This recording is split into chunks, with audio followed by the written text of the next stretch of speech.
আসসালামু আলাইকুম বন্ধুরা, কেমন আছেন সবাই? ভাইরাল চ্যানেলে আপনাদেরকে স্বাগতম। নতুন হয়ে থাকলে অবশ্যই চ্যানেলটি সাবস্ক্রাইব করতে ভুলবেন না। ইনসাফে ভয়ঙ্কর লুকে চমকে দিলেন মোশাররফ করিম। চোখে সানগ্লাস, মুখে ফেন্স কার্ড, দাড়ি, হাতে কুড়াল, পোশাকে রক্তের ছোপ ছোপ দাগ, মেরে পায়ের নিচে ফেলে রেখেছেন একজনকে। দেখেই বোঝা যাচ্ছে বিধ্বংসী এক মোশাররফ করিমকে দেখতে পাবেন দর্শক।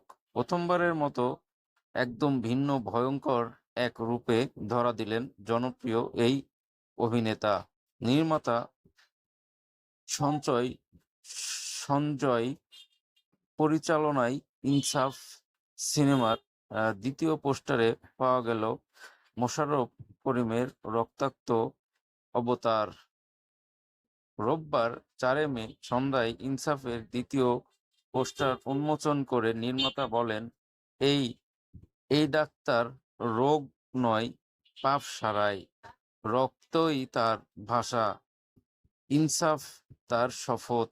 এতে স্পষ্ট হয়ে যায় সিনেমার গল্পে প্রতিশোধ ও ন্যায়বিচারের জোরালো উপস্থাপন থাকবে।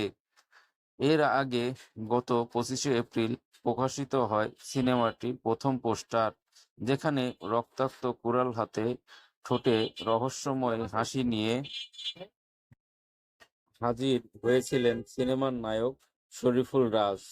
নতুন পোস্টারে মোশাররফ করিমের চরিত্র প্রকাশ পেলেও তিনি ইতিবাচক না নেতিবাচক সে বিষয়ে এখনো স্পষ্ট কোনো তথ্য দেয়নি নির্মাতা। জানা গেছে অ্যাকশন থ্রিলার ইনসাফ এর শুটিং শুরু হয় গত ফেব্রুয়ারিতে।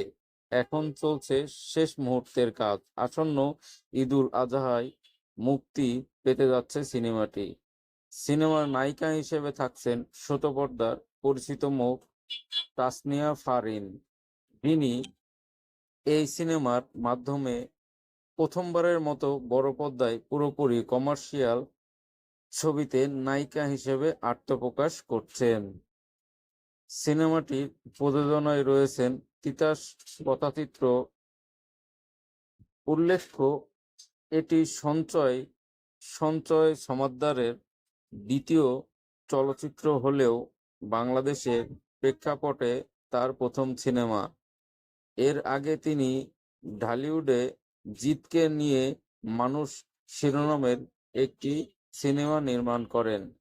ইনসাফ নিয়ে ইতিমধ্যে দর্শক মহলে তৈরি হয়েছে ব্যাপক কৌতূহল। পোস্টারে মোশাররফ